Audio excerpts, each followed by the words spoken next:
welcome to another episode of Expressions, the podcast. We have something actually quite different today. We're doing a dual guest episode with two TikTok guests.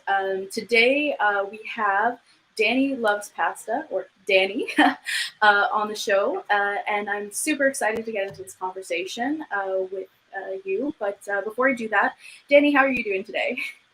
I'm excited to be here. I'm feeling good. Yeah, thanks for having me. I'm super excited to have you on, and I'm very grateful that you're all up for being on as a guest on our show. I'm so happy. Definitely. It should be fun. I'm very happy you're here too, but I'm also glad I just ate something because, as I mentioned to you a few minutes ago, we started talking about pasta and food on an empty stomach. Not a good idea. So really looking forward to this. I saw some of the work that you do. What a twist, literally, to pasta that you do. Love it. Yeah. Super That awesome. will be the first bad joke of the day, by the way. It's All right. the story of my life. This is what I'll be ready for them. I'll be ready. All right, so I'm just going to switch over the screen here, and if you could start the screen share, Brian. Go for it. All right, here is a little video I'm sharing from Danny's TikTok feed. It's his intro video, so here we go. My name's Danny, and I make colorful and creative fresh pasta videos on TikTok. My husband and I have a baby, and I work full-time as a legal aid attorney, so making pasta has been a really important way for me to have some time just for myself. I make pasta in honor of my grandmother. Last Christmas was the first time I didn't spend the holidays with her, so I decided to make her traditional pasta recipe. 2 days after Christmas, she was rushed to the hospital, and she ended up passing away. It was really devastating, and I found myself in the kitchen a lot late at night, cooking and grieving and thinking of her. I like to think that every time I'm adding some weird ingredient to pasta or coming up with a wild idea, she's getting a little kick out of it somewhere and giving me a smile. So, as somebody who doesn't know anything, what's the ball that you're holding there? That's just what you eventually roll into a pasta?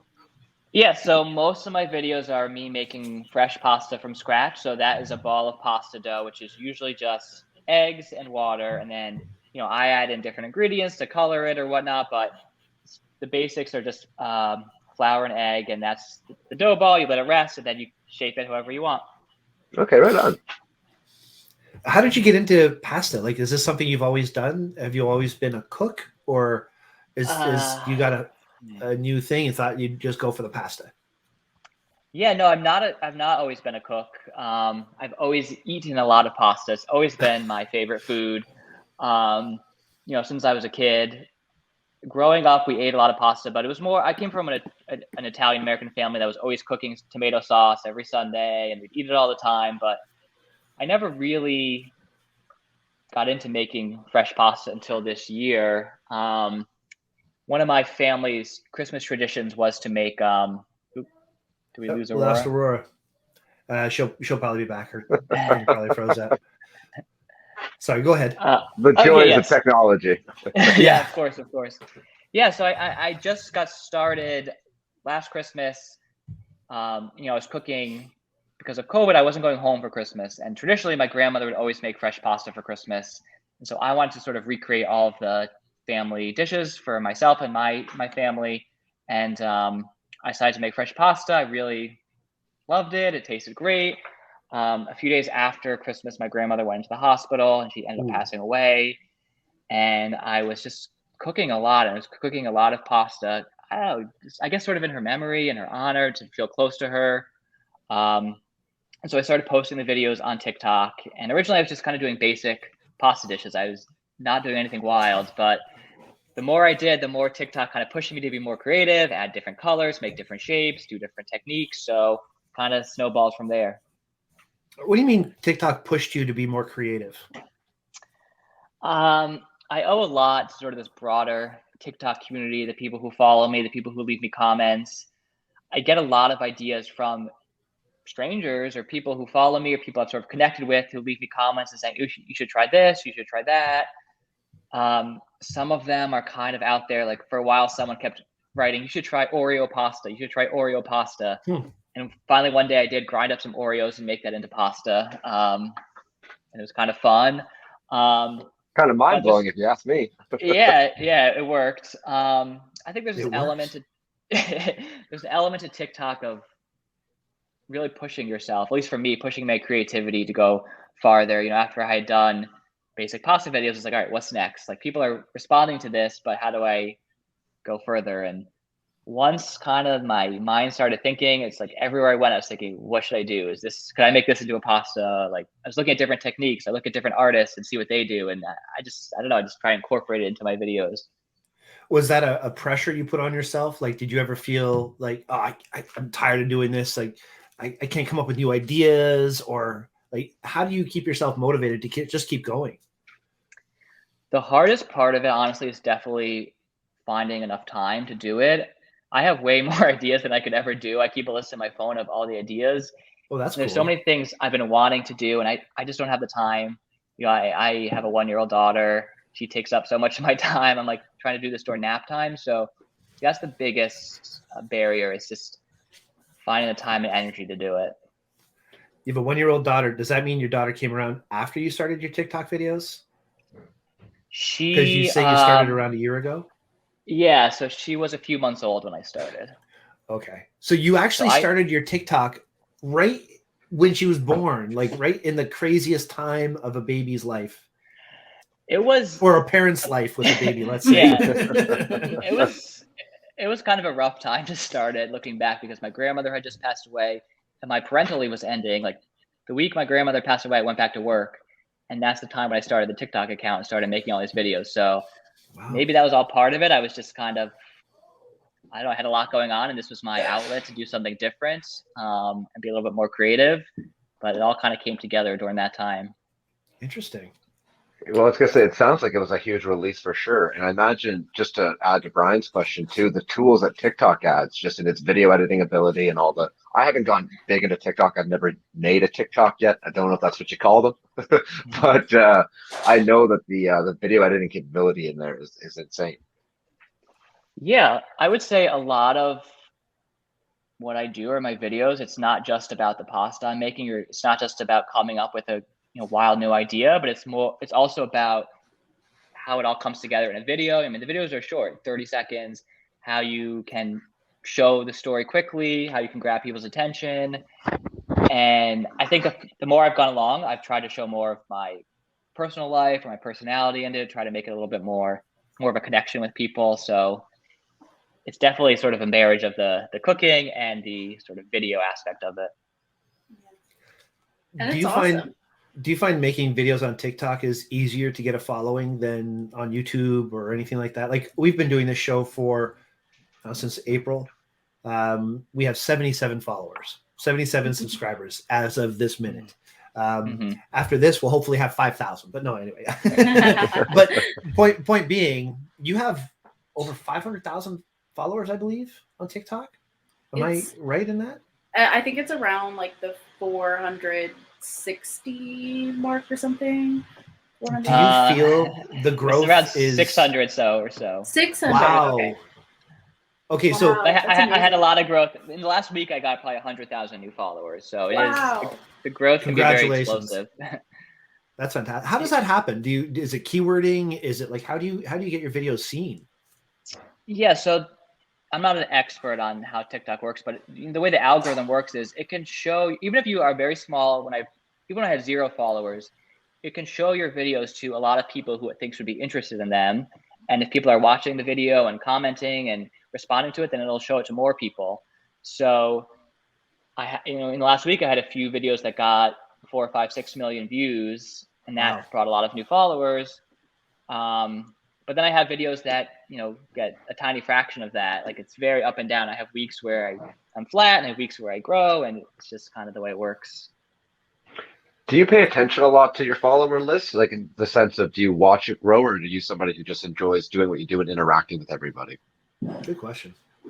I don't follow it super closely, or I guess I would say it doesn't guide the types of stuff that I make or the types of videos I produce, because I'm just trying to do things that I think are interesting and I think people will like. I follow it because I think it gets pretty interesting to see sometimes what videos people respond to, or sometimes you have a video that does very well, but you don't get very many followers from it. And then I have a video that does just as well and I get 100,000 followers from it. And what I've noticed is people tend to follow you more if they feel connected to you, and it's a video where you're sharing your story, like the introduction video that you played at the beginning. That got me a ton of new followers because I was sort of telling my story about who I was.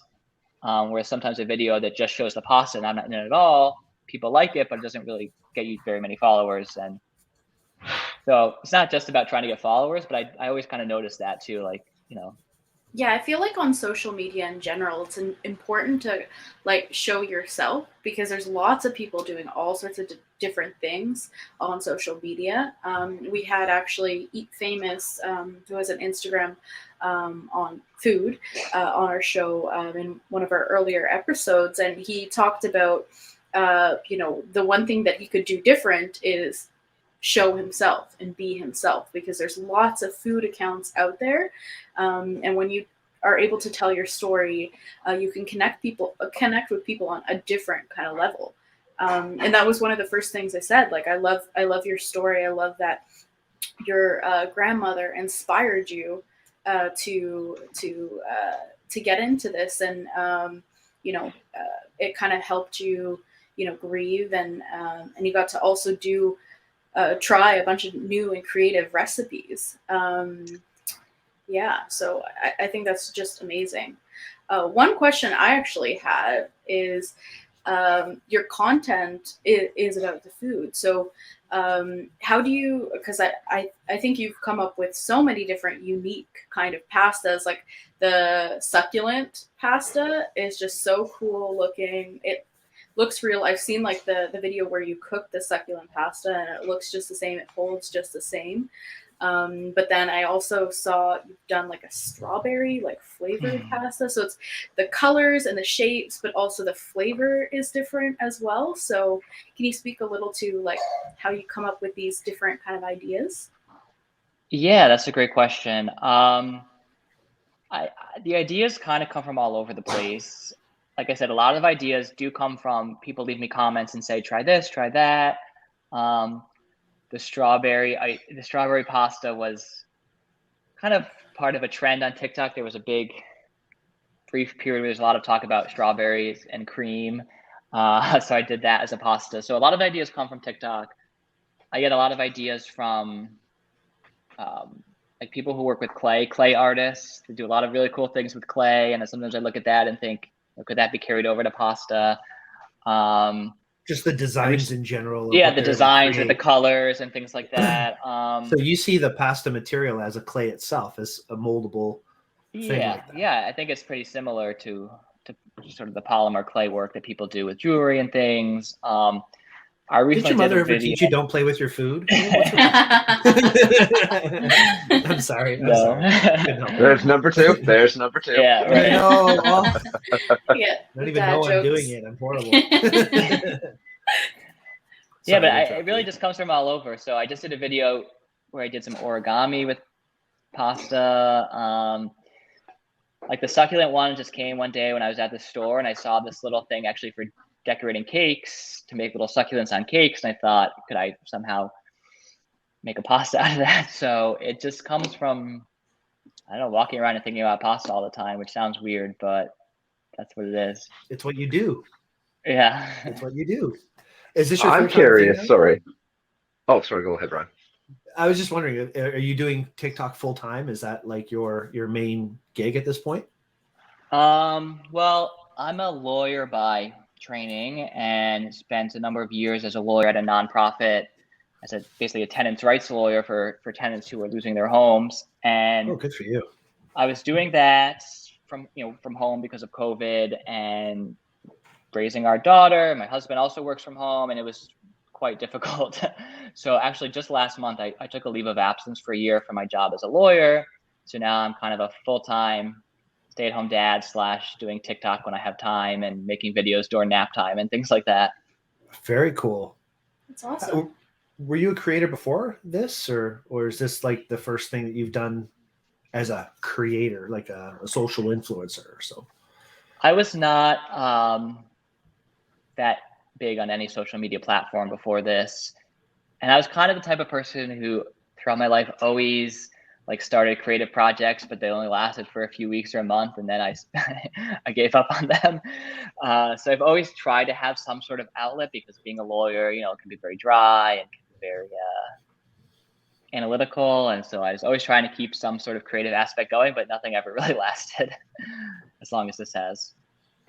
Well, you can eat this, so I mean that helps. That does help. Exactly. Yeah. Yep. I was kind of curious because you said earlier about you're looking for things that would work with pasta. Have you found anything that hasn't worked with pasta quite yet? Because the strawberry one to me sounds like it might not work, but I have no idea. There's definitely things that I have made that I thought that did work, like turn into a pasta, but I have not made them again because they were not the best to eat. So the strawberry one definitely had a sweet taste to it.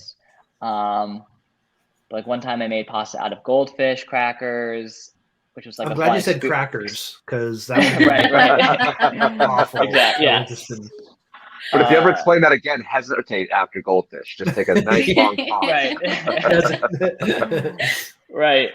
Yeah, but stuff like that I kind of do, and they're fun, and I think people like to see them because they're kind of like, oh, will this work? Will this work? They're not things that I'm making for dinner every night. Yeah. So there's been more than a few that, like, as great as they might look, you go, oh, the taste of that was just not on par with the presentation. Yeah, they just kind of feel like pasta should not taste like goldfish crackers. Pasta should not taste like Oreos.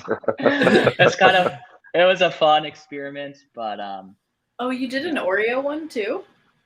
I did an Oreo one. Wow. That was when I was saying that someone who was commenting like every day, like make Oreo pasta. So I was saying that I get a lot of ideas from people commenting, and I've done, I'll take suggestions anytime. So I won't necessarily always do them because I don't have time, but if there's a fun one out there, I'll definitely give it a shot. Very cool. What's your favorite? I'm gonna be brainstorming by the end. Sure. Yeah. Sure. What's your favorite pasta that you've made so far? Well, the one that people have responded to the most was the succulent pasta that Aurora was talking about, which is basically like a ravioli shaped like a little potted plant. That was a really fun one to make. Although, to be honest, some of my favorite ones to make are the traditional pasta shapes, like tortellini or rigatoni, that I feel like, even though I've done them multiple times, I always want to perfect them, because those are like the classic ones that Italians have been making forever. So I really want to get my technique right. I'm just still learning, so those ones I'll practice. They don't always make it to a video, but I'll just practice the shapes and really see if I can make them as good as I can get. Do you just have pasta for dinner on normal nights, or is this not a thing anymore? Yes, we have it a lot in my freezer. There's a ton of fresh, frozen now pasta that I've made. I think maybe one thing people who see my account would be surprised, because people ask me that a lot: how much pasta can you possibly eat? Multiple times a week, I make fresh pasta that's just regular. I don't make a video of it, 'cause it's just a regular pasta that I just cut into strips, and we eat that a lot. Okay, my daughter likes it too. More importantly, then, how often do you order pasta when you're out? I grew up going to kind of those old school Italian restaurants, and I still love going to them, and I always get pasta and meatballs. So Danny loves pasta, guys. I'm starting to learn that. I'm starting to realize it. Yeah, definitely. That's awesome. I'm curious, because you say you make like a regular pasta on a regular basis. What goes into your regular pasta dough? I've done a little bit of pasta making myself. My boyfriend is half Italian, and I've learned a little bit from his nonna. She makes fresh gnocchi and other pastas and stuff like that. And I have a pasta machine, so I've done a little bit of pasta making, but it is quite difficult, especially if you don't really know what you're doing. So I'd like to know kind of like what goes into your basic pasta for anybody. Yeah, I made some today, actually. There's just a basic pasta dough. So for me, I just do eggs and flour. It's just a simple ratio: 1 egg per 100 grams of flour. So depending on how many people I'm feeding or how many I'm making that night, I may do 3 eggs or 4 eggs or 5 eggs. You mix them together and then you knead them into a dough. And then I have a pasta machine, so I usually just run it through the pasta machine, cut it into strips, and that's it. So it's not super fancy in terms of the ingredients, but it always tastes good. So yeah. That sounds good. The way that I've tried it has always been just flour and water, but I find that can be very sometimes hard to like manage. So I wonder if the egg texture is maybe a little bit different. That's interesting. I'll definitely try it. Yeah. I actually just did some flour and water dough yesterday, so it's definitely, you could definitely do that. The eggs help kind of with the structure. So if you're running it through a machine, I think working with eggs is better. If you're doing just flour and water and you're kind of shaping it with your hand or something, then that usually works great. But to run it through the machine, my personal opinion is that adding eggs definitely helps with that. Very cool. Now, making the pasta is only half the battle, though. Like sauces, fillings, things like that. How much experimenting do you do with those things? Yeah, I do a lot of ravioli with filling. I have experimented with a few, but my general go-to is just a cheese filling, ricotta and Parmesan cheese. I did that a lot. Probably, I should probably expand on that. But in most of my videos, if there's a filling, it's just a cheese filling, and sauces. My personal favorite is just a regular tomato sauce, so I use that a lot. But if I'm doing one of my, I don't know, a pasta that has a lot of colors in it or something like that, I don't want to cover it with a bunch of red sauce, so I usually do just a brown butter and sage sauce, just pretty simple. So I would say that is an area that I definitely need to push myself into, is kind of the final plate, the sauces, the fillings, all of that. Yeah, that's somewhere I want to go. So with the strawberry pasta, I know that strawberry basil is like a great combination.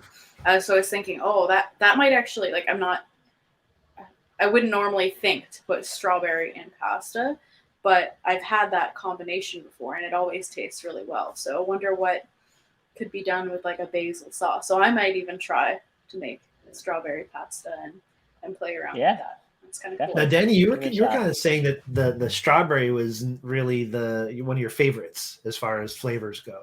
It was sweet and it didn't really kind of. Am I reading that wrong or? It was an interesting flavor. I would say that. I would say there's a lot of things that you add to pasta, spinach or beets or whatever, that don't really affect the final flavor of it. Like the flavor kind of like washes out when you boil it. The strawberry one definitely still had a sweet strawberry flavor. So I don't know if that's a good thing or a bad thing, but you could definitely taste the strawberries in that one. Interesting. Are you doing? It's got me so curious. Yeah. What's that? Right? I said it's just got me so curious. So curious. Yeah, I'm curious. Are you going to do a recipe book with all your different things that you've done? Or a book's not a thing anymore. I don't know. Yeah, if any place asks me to do that or a publisher wants me to do it, I'm totally down for that. One of my goals is to at least put all my recipes up on a website, because if people want to check them out, if people want to try them, I'm happy to share anything I've created. Like, I'm not an expert, I'm just learning as I go, so I'll share anything I've created. So it's been on my list of things to do for a while, is to kind of at least put a basic website up with some recipes. So once I find time, I like to do that. Yeah, having a 1-year-old daughter at home, it's pretty hard to find time. Definitely. That's the hardest part. Absolutely. Yeah. Finding the time. Well, I'm so glad I'm so glad you've been able to find the time, and we're getting close to the end of our time slot. Did either of you guys have any final questions for Danny before we get into our last 3? I mean, not necessarily a question. I just know you said earlier that you grew up near New York and near Albany. I'm served a lot of time living in New England myself, Massachusetts, Connecticut, and Vermont mostly. And all I can say is I love New York, and going to Albany has a lot of fond memories for me because I saw Rush in Albany when I was younger, and that was just my first concert ever, and it was awesome. So I know you're back in New England now, and you've lived in a bunch of different places. But if you could live anywhere in the world, anywhere that you could possibly live, would it be related to your pasta world, or would you stay where you are right now and be perfectly okay? Well, I guess, I'd love to live in Italy at some point. I've been there on vacation, but I've never spent much time in there. But I'm definitely a New Yorker. Now I'm outside of the city, but I love living in New York City. So, and my family is still kind of local to this area. So I'm very happy just being in the New York area. Awesome. And It's a great area. I would love to live in the city again because I love living in New York City. So yeah, definitely. You're a city boy. Yeah, I'm a country guy. The Vermont was like the best for me. So, but that's cool. That's cool. It's really cool. All right, Aurora, go ahead. Or Ryan, unless you had anything you wanted to ask. Sorry. Ryan? I'm really far behind right now. I think I lagged out extremely hard, so I kind of missed that. I don't know if I've caught up again. I think I've caught up. You've caught up. I think we're all back on the same page here. Do you have any perfect. questions for Danny? Okay, he's lagging again. The lag. So I actually have one last question before we get into our final three. As somebody who's kind of into photography, experimenting a little bit with social media and stuff like that, I saw you have quite a few different techniques of how you shoot your videos. So first part of that question would be, do you use your phone to shoot? Do you use something else to shoot? And what's your setup for shooting? Yeah, so I'm definitely not an expert in this. I've just learned as I've gone. Basically all the videos I film on my iPhone, I have either a tripod that's kind of overhead looking down, or I film it head on and then I edit it together. I do have a digital camera that's probably 6 or 7 years old. So sometimes I take pictures from my Instagram with that camera, but most of the videos are just from my phone. Yeah. Very nice, very nice. Yeah, I saw some of your Instagram pictures of things like the pasta and the origami, and I saw that shallow depth of field look that you had on the pictures, and I was just curious if you use that for your videos or just some of the photos, whatever it may be. So that's very interesting. Yeah, that's my camera. That's just, so far it's just for the photos. I would like to get better quality video and use that for my videos, but I'm just not I'm not quite skilled enough videographer yet to do that. Yeah. So maybe one day. That's so cool. That's so cool. Another thing that I was kind of curious about in that is you had this shot of, I think it was a pinwheel pasta, where it looked like all the pasta was moving. So just again, from a photographer standpoint, is that kind of a time-lapse thing where you individually move it, or how did that work? Because I know TikTok has a lot of editing possibilities and a lot of things that you can do in the app, but I'm just curious how you film that. Yeah, that was just me taking a photo, moving it slightly, taking a photo, moving it slightly, taking a photo, moving it slightly, and then editing it all together and speeding it up so it looked like it was kind of stop motion-y. Good idea. I like that. I'd like to use that technique again if I can. But yeah, it was just pretty simple. I had an app on my phone to edit it together and sped it up. That's awesome. That's awesome. That's crazy. I think do all that on your phone. That's just wild. Mm-hmm. Mm-hmm. The technology is amazing now. So yeah, it's really great. Okay. Not sure where Ryan's gone, but I think he's still dealing with technical difficulties. But we have 3 questions at the end of all our shows that we like to ask our guest. One of them you already know, but I'll kind of end off the video on that one. Okay.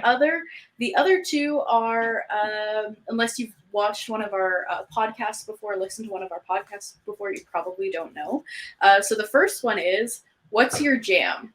What's your song that you can always listen to no matter what mood you're in, that helps you get going in the morning, maybe puts you in a creative mind space? What's that go-to song? So I hope this answers the question. It's not one particular song, but the biggest thing that we play and that I play with my daughter and before our daughter is Broadway show tunes in our house. Awesome. It's just the type of song that you can sing along to. That's really what I'm looking for. It can get you going. You can sing along. You know all the words. And, just I guess being a New Yorker, I've been to a lot of Broadway shows and I like the energy. So that's usually what I put on if I need a boost of energy. That's awesome. Do you have a favorite show or a favorite? Probably one of the favorite shows that I saw is a show called Next to Normal, which has not been on Broadway for a while, but it was just a really beautiful musical with really beautiful songs. Awesome. Nice. Check it out. Cool. Yeah, I love musicals and that kind of thing, so I'd be really into checking that out because I've not heard of that one. Mm-hmm. Awesome. The next question is in the world of photography, because I'm a photographer, Brian's a photographer. One of our other hosts, Mark, is a photographer. There is a lot of people who do these like "What's in my bag" videos. This is kind of a little bit of a different question than that, but what would you find your tool of the trade is? What is the thing that you go to? It can be real, like a physical object, or it could be, a state of mind, whatever it may be. What is your tool that you need, that you use to create? I guess I'm thinking of two different things. Maybe one is a physical thing and one is not a physical thing. So sure. For sort of the physical type tools, with what I do with pasta making, sometimes it looks complex, but you do not need anything fancy. You don't need a fancy pasta machine. And what I absolutely love is this knife I have that has a little wheel. So, it's like a pastry roller. You push it through. And I feel like you can create so much with just one tool. You can create so many shapes. You can create so many different, you can use so many different techniques. So it doesn't take anything fancy. It's just one little knife and you can do so much. And then the other tool is, for me, I work in the kitchen because that's where all my videos are. And we have sort of this open house, so open floor plan. So there's always a lot of commotion if you're in the kitchen. So what I love, which I don't always get, is just like a quiet period of time. It's just an hour when my daughter is napping and there's nothing else going on and the dog's not barking. If I can get just a little bit of time to focus, that goes a long way. Yeah, that's awesome. That makes sense. Mm-hmm. Nice, quiet, prepared time where you can just do your own thing, not have distractions all over the place. Love it. Right. Mm-hmm. Helps you plan out, or even just like take a moment of peace. Yeah. Totally. And I also like how your physical tool was the knife with the wheel. I've seen those, and it's not something that people think is a very flamboyant or special tool or something. But you're right. It's always those tools that are surprisingly simple that can be the most functional if they're in the right hands. It's just like in photography. A 50 millimeter prime lens is one of the most functional lenses I think there are. And yet it's just no zoom, nothing fancy, costs $100, I love that concept of not going too crazy with specialty stuff. Something, keep it simple, and it does a great job. And definitely. I feel like that, people knowing if they're wanting to get into trying to make their own pasta, they don't need to invest in like an expensive pasta maker to actually try out your recipes. Like this simple little tool that can be found pretty much anywhere, or even, as you were saying, just like a knife. You could make so much with in different shapes and sizes with such a simple tool. So that's what I tell people, because people sometimes comment like, I want to try, I don't have a pasta machine. I'm like, don't spend $50 or $100 on something you may never use again. You don't need that if you're just starting out, or you may not need that ever. Just kind of experiment. You can do it with what you have already in your kitchen. And, if you love it, then you can invest money in it, but you don't have to get started. That's awesome. Love it. That's awesome. All right. And the final question, which you already know. So at the end of each one of our episodes, we ask our guests to issue a challenge to our listeners and our viewers to try something out. So Danny, what is your challenge to our viewers? Yeah, so I was thinking of something that is really a good challenge that I would like to do. So maybe other people would as well, which is I'm going to challenge myself, and I would challenge anyone else to cook a dinner with at least one, maybe more than one ingredient that you've never cooked with before. And maybe it's a new flavor or something you've wanted to try, or you've tried it at a restaurant, but you've never used that in your own cooking. Use a new flavor, new ingredient, and see what you can create. That's amazing. I love this challenge. It kind of reminds me of like different kinds of cooking shows where they give these like really challenging ingredients to cook with, and a lot of these chefs maybe have never even used them before. So it's super, super interesting. I mean, there's a lot of things that I haven't tried cooking with it because, you know, everybody kind of tries to stick to their comfort zone when they're making something, creating something, whatever it may be. So just using something different than you normally would can totally change the game. Yeah, I can change it from there forward. I mean, trying all kinds of new foods. I love it. I got to admit, I'm not a big cook. I'm blessed that my wife is a fantastic cook. I've tried and I've failed miserably at times, but I haven't burned the house down yet. So I'm definitely going to give it a shot. Try something I haven't done before. So thank you. Awesome. That's awesome.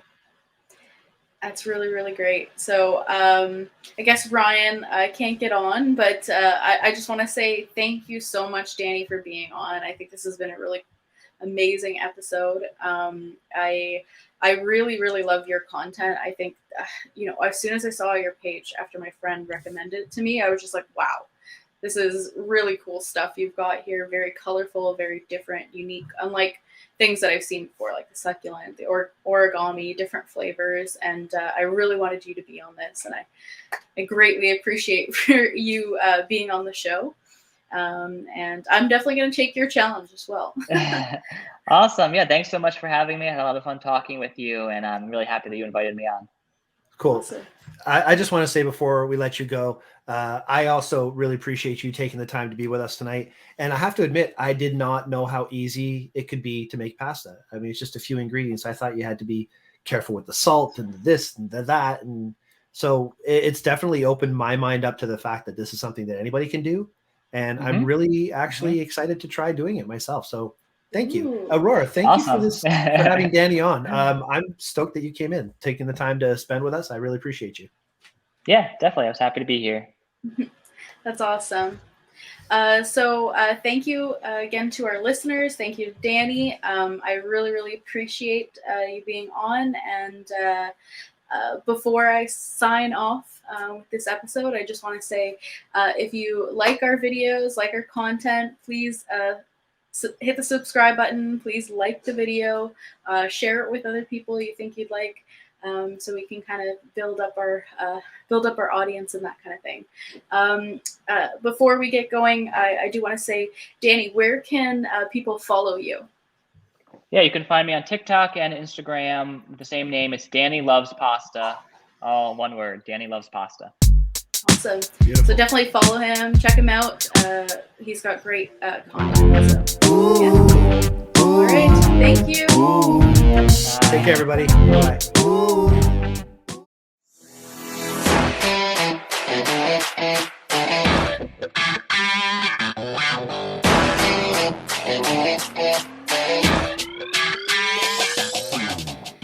Hello, and welcome back to another episode of Expressions, the podcast. I'm so excited today because we are trying something a little bit differently, where we're going to have multiple guests on one show.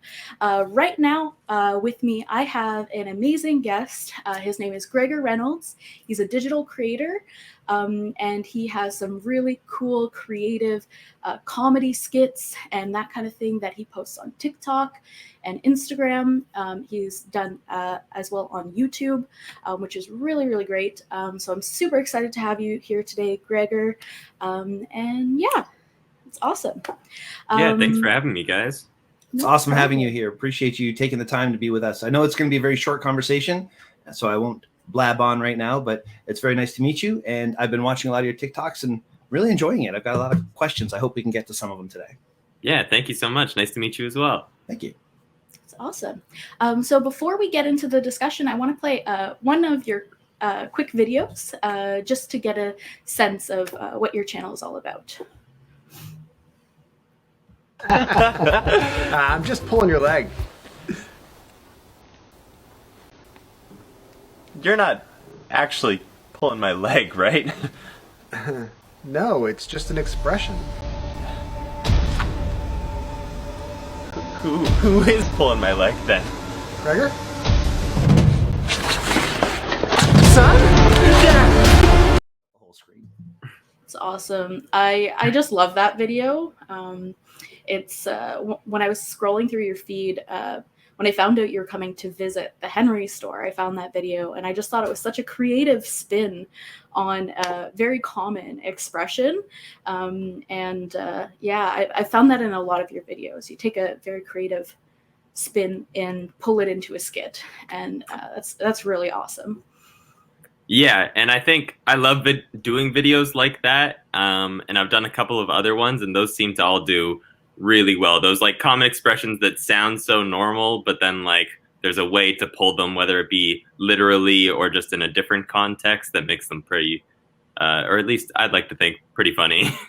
Yeah. Well, that's something we've talked about a long time on our show, is doing a whole show just on the origin of expressions, like where they've come from.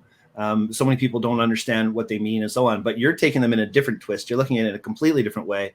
I absolutely loved it. Even like the lyric readings and the dramatic text readings that you do. I was watching through some of those. In fact, one of them, you asked for a request. I have a request. If you could do Billie Jean from Michael Jackson, I think that would be very cool. Yes, absolutely. That's a great idea. There you go.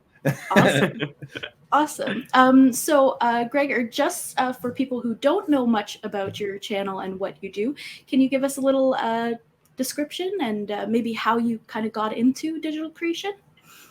Yeah.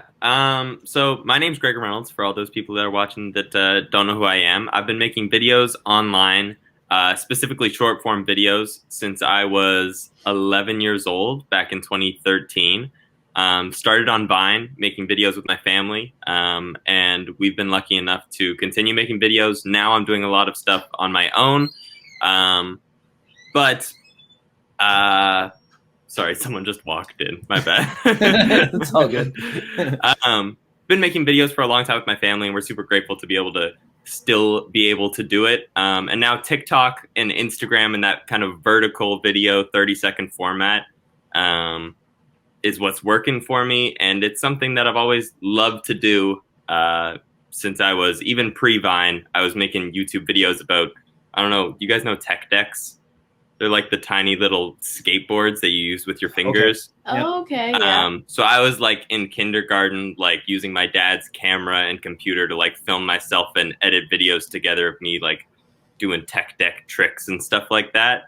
I've always loved making videos. When you're in that kind of mindset, a creative person, it starts at birth. I believe it. Like I was tearing down stereo systems when I was 4 or 5 years old, hooking up speakers. I get it. It's such a passionate thing, and it has to come out. How has the pandemic affected that? Has that brought you in? Has that brought it out? Like, how has that influenced you? Yeah. The pandemic, I mean, I think it kind of worked in both ways. And I've definitely seen it, sources of creativity come in waves throughout the pandemic for me. But it definitely got tough multiple times throughout the pandemic, being that like a lot of my video ideas often come from my real life experiences, or at least the inspirations come from real life conversations or experiences.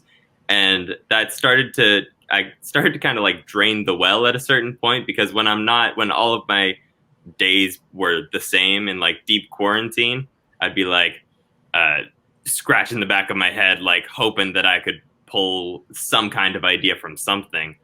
But then at the same time, I think I've made some of my best and most favorite videos throughout the pandemic for that exact reason, that I'm kind of just essentially like just by myself, just constantly thinking like, what would make a good video? Would this work? Would this not? And I'm being my own toughest critic, I guess. And that is, it's a blessing and a curse, I think. Definitely. definitely. So I actually met you at Henry's for a content creation meeting, and it was a really cool day. Got to meet a lot of really cool people, and I thought it was very interesting in the conversation that you were one of the main creators that used a DSLR and a mirrorless camera with interchangeable lenses. The fact that the platform that you're on, TikTok, is such a mobile device kind of set program. Can you talk a little bit about how you use a more high-end system on TikTok? Yeah, I was actually going to ask about that, what gear you use, because it does look better than a cell phone. So I'll shut up. Yeah, I have my camera right here, right behind. So gear-wise specifically, I have the Canon 80D, and then also back at my place in Stratford, which is where I'm from, I have a Sony, I forget the model, but a mirrorless camera, and I have the 50 millimeter on here and a Joby shotgun mic. But yeah, and I think that comes from me always loving to create videos, that I kind of got super into the equipment side of things at a young age.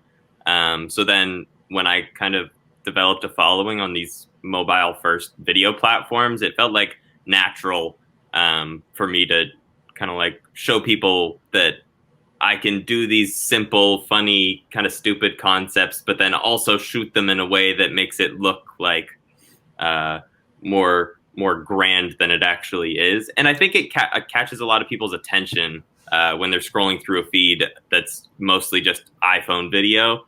When they see something that actually has like a shallow depth of field, is something that I use very frequently for that exact reason. And it's to catch people's attention as they're scrolling by, like, oh, this must have been shot on the iPhone 22, which is like always like a bunch of the comments in every single video. Of course. Yeah, of course. That's awesome. That's awesome.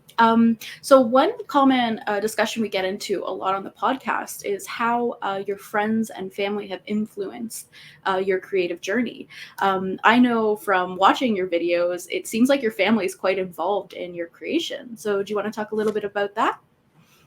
Yeah, for sure. I'm very grateful and lucky enough to have been able to work with my family throughout the past however long it's been, 7 years now, which is terrifying. But yeah, it's been great. And I think we all acknowledge that we're very lucky. And now we've developed like a good workflow. And since we all started working together on these videos just kind of for fun, it's made the workflow over the past 6-7 years with like branded content and stuff like that super easy. All that being said, though, my family are like the last group of people that I will pitch an idea to, because and same with my dad, because we know that like if we pitch a video concept to anyone in the family, it'll get shut down so quickly, and you'll get like, they're very harsh critics in there, and for a good reason. But sometimes I just have to go to my dad or my mom and be like, okay, I have an idea.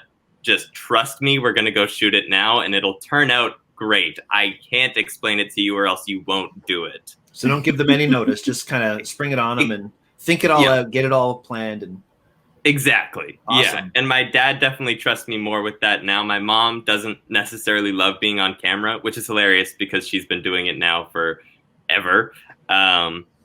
But she's definitely, I think, the toughest critic and the most skeptical when I come to her with a video idea. That's good. It's good that you have the harsh criticism, though. I mean, you need to have the yin and the yang, right? Yeah, exactly. One of my favorite videos on your TikTok feed is the one where you're showing your mom a video on TikTok and she's like confused about it and she has all these comments and it just makes me die of laughter every single time. Which is a great example because I came up with that video idea based on real experiences where like I would show my mom something funny and she'd be like, what is this? Do I know this person? Who is this? And I'm like, no, it's just a funny video. But pitching that video idea to her, she was like, I don't get it. I don't think it's funny. And I'm like, no, it is, but it's just about you. So you might not understand it. You got to see the bigger vision. Exactly. For sure. Actually, I love the organization that you have and the feel of your thread. Just it's so easy to be able to know which video that you're doing because you have the text above it. You have, even for the dramatic readings, it'll say what song that they requested in the bubble at the bottom. It's very easy to. It's very digestible. Your channel is very digestible, which is fantastic. That's probably why you have so many viewers. Plus, the content is so excellent. I had a great time watching them. Yeah, thank you so much, and I really do appreciate that, because that's something that I've kind of been working on, is having people be able to come to my page and exactly that, consume my content in a way that's very digestible and halfway between organized, but also something that gives them that kind of like spontaneous feel still. Yeah, for sure. That's something that I've been working on. So thank you very much. And still humble too. And still humble. I'll give you a little bit more credit, because there's a lot of people who get some degree of fame, and then all of a sudden it turns into bling and this and that. And you have a nice comedy twist with this nice family feel, and that's what makes it so digestible. I think it covers all those bases. Yeah, thank you so much. Before we get into our last 3 questions, I've got one more question for you, and then I'll see if Brian has any more. I have too many. I'm sorry. I have an hour's show worth, so I'm just going to have to cut some out. We'll get to it another time, hopefully. Cool. Yeah, we'd love to have you back on at another time for sure. Maybe even for our expressions episode. That'd be kind of cool. Yeah, that'd be cool. Yeah. So I am curious if you have any like major role models or inspirations in your life that you draw inspiration from while creating your videos and your content. There's definitely like a bunch of YouTubers. So I was talking about how I started posting YouTube videos when I was like 6, 7. So I had been watching YouTubers for a long time before people my age really started realizing that YouTubers were like a thing. So there were definitely a bunch of early on inspirations. And as far as the equipment stuff, like Casey Neistat, I was on Casey Neistat's vlogs like really early on. And that was something that kind of pushed me even more to be like, oh, you can have like higher production quality on content that doesn't necessarily always have that kind of production quality, and people enjoy that, and it gives it a cool feel. And then I think there's like numerous inspirations, and I love TikTok now. It constantly gives me new people that I'm like, oh my God, they're posting 4 times a day and all of their videos are hits. Like how can I try to mimic this for my own page, but also have it be my own content, which goes back to the like having your feed be super digestible and like laid out in a way that people understand what's going on as soon as they arrive at your page. Yeah, and then an early on inspiration was a YouTuber named Ty Moss, who's a tech YouTuber back in the day, but also did daily vlogs back when not a lot of people were doing daily vlogs. And he was the one that kind of like put me on notice about Vine being an app, and Vine was like kind of the start of everything for me and my family. Very cool. Very cool. All right. Brian, do you have one more question? I do. You make a lot of videos. Do you feel pressure having to do that? Like, do you have to do it every day? Do you have a schedule that you give yourself? How far ahead do you plan? Like, how big of a chore is that for you to come out with new content as often as you do? Yeah. I try not to think of it so much as like a chore, although sometimes it does feel that way. But I think it really comes down to like balancing the line of like what's actually fun for me to make and what do I think my followers want to see, or the general TikTok audience wants to see. I am currently, as of the past month, more behind schedule than I would like to be. So right now I'm filming the day before, filming like 2 to 3 videos and then editing them that night or the next day to post the next day. Which does make it slightly stressful. And that's something that I'm slowly working on, like filming an extra video per day. So that way I can start to get ahead of it again. So there is definitely that like background kind of stressor of if I miss a posting day or if I don't post X amount of times this day, then the next day of posting might not do as well and not as many people will see it.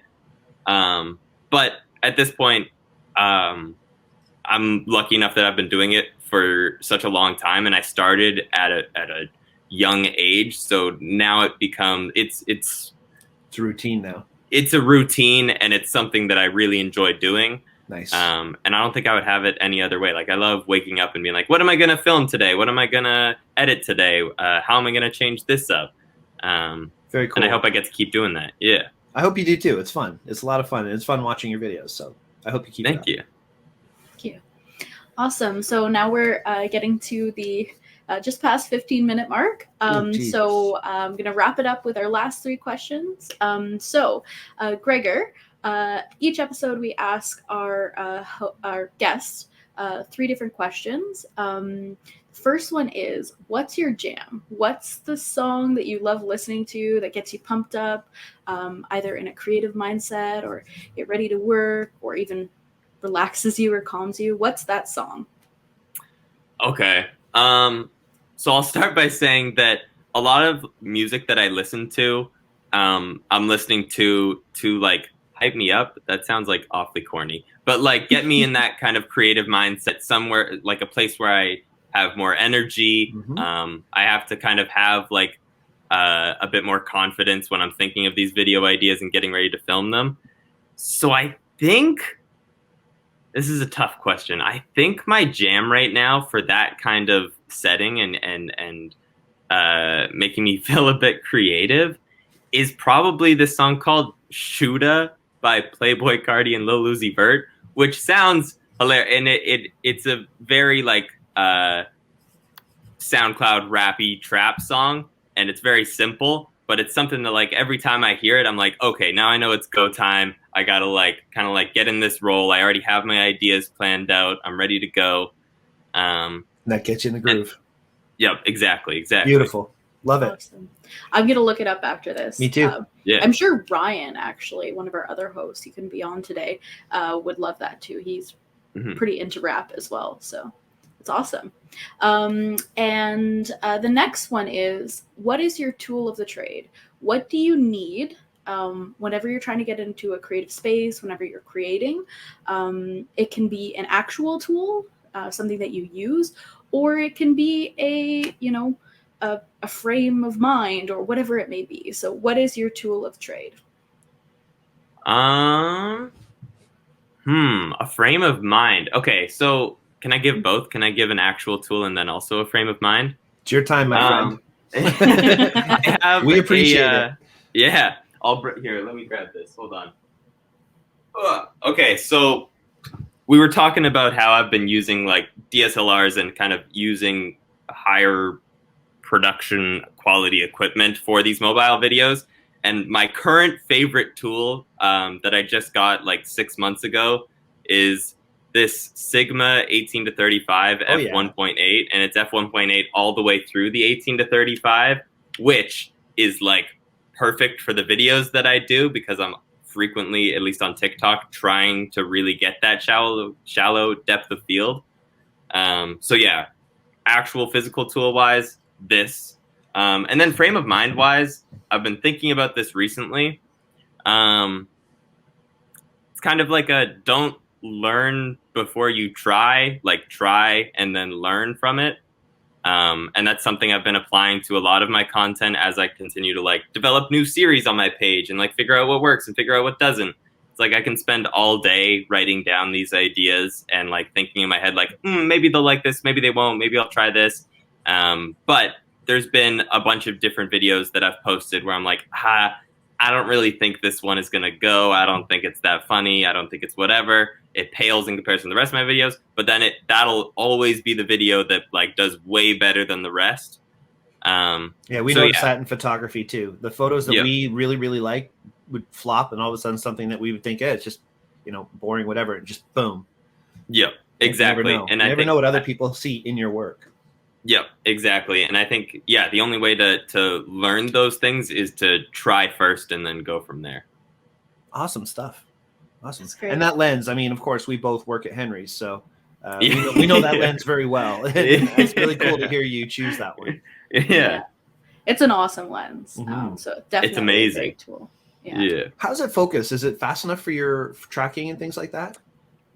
So it is a bit loud, but I have been, I have the shotgun mic on my camera right now, but I've been recording audio separately I have a set of labs in Stratford, but while I've been in Toronto, I've been recording audio just literally off my phone in my hand, just recording a voice memo or a separate video clip, because that way I can get much clearer audio. But if I'm only using the shotgun, that Sigma lens, the focus does squeak pretty aggressively. Wonder if we can get that back to Gentech and have them make that a little bit less noisy. Yeah. We could talk about that. Definitely. Cool. And now, before we wrap up, the final question. Every one of our guests, basically, we ask them to issue a challenge to our listeners or our viewers. So, Gregor, what would you challenge our viewers? I think I'll go back to that same kind of frame of mind, but I guess pose it as a challenge. Don't learn something, then try it. I think try it and then learn from that. And So I think that you kind mean of... I didn't have to get my boater's license? I could have just got in the boat. And... Yeah, exactly. Kidding. That was 2 hours wasted time. But I think it applies in like a bunch of creative fields, especially online right now, being that everything is online and everything's to be published. Publish that thing that you weren't going to publish. Post it, read the comments, learn from that, and then just like keep going forward. Not to say that you should sacrifice quality at the expense of quantity, but there is online, at least there's a certain balance of that where you need to figure out with quantity what becomes your quality, if that makes sense. How long did it take you to figure out your style? Just one last question, if I could. Like, I know with a lot of videos that I've made them and I look back at them now and I think, oh God, why did I do that? And then you change. How long did it take you to find where you're at today? I mean, like, as far as the content that I'm making currently, up until like 6 months ago, maybe. Okay, so I feel like it's changes. always, yeah. And for the past 7 years, I've been posting videos like almost every day, if not every day, then every other day. So I'm not even sure that I like would say myself I have a specific style, because I guarantee that in like 3 months I'll be on to something different and like progressively keep changing up from that. That keeps your audience interested too. That's awesome. Yeah. Definitely. Yeah. Love it. So great to have you on, Gregor. Thank you so much for taking the time for this. I know we went a little over schedule, so I really appreciate you being on and answering our questions. It was really great to have you on. Before we leave, where can our listeners or subscribers follow you? Yeah. At Gregor Reynolds on every single platform. Thank you guys so much for having me, by the way. This is awesome. Oh, I'm glad you enjoyed it. Thank you. We really appreciate you spending time with us, especially considering we went about 10 minutes over. I'm sorry for that. It's all good. All right. Take care, everybody. Thank you so much, Gregor. Aurora, awesome seeing you. Ryan, awesome seeing you too. All right. Thanks, guys. Ooh, ooh, ooh. Ooh, ooh, ooh. Ooh, ooh, ooh.